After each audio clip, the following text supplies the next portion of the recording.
បាទយើងឃើញថាចំណុះទុកទាំងពីរចាក់ស្មើគ្នាល្អណាស់ចុងចង្វាបាទធ្វើឲ្យលបឿនហ្នឹងបោះបាទគេហៅថាកតុយនៅលើផ្ទៃទឹកកលាស់បាទតែបើកលាស់ខ្លាំងពេកយឺតវិញលោកគ្រូបាទន័យថាទូកវានៅទឹកជ្រៅបាទមើលទៅអត់ឃើញកេមទូកទេណាអត់ឃើញទេបាទឃើញទេនឹងផ្ទៃទឹកហ្មងបាទបច្ចេកទេសនឹងគឺមិនធម្មតាសម្រាប់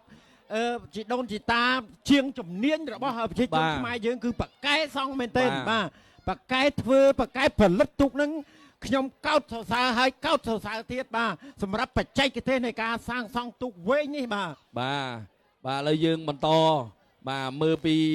បាទលបឿនរបស់គាត់វិញបាទយ៉ាងម៉េចដែរសម្រាប់ប្រហែលគ្នាទៀតរាជបាទជះ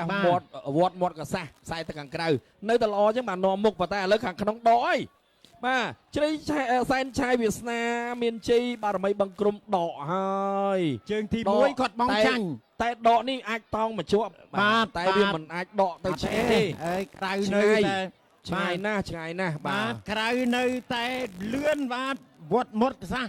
បាទខ្សែទឹកក្រៅ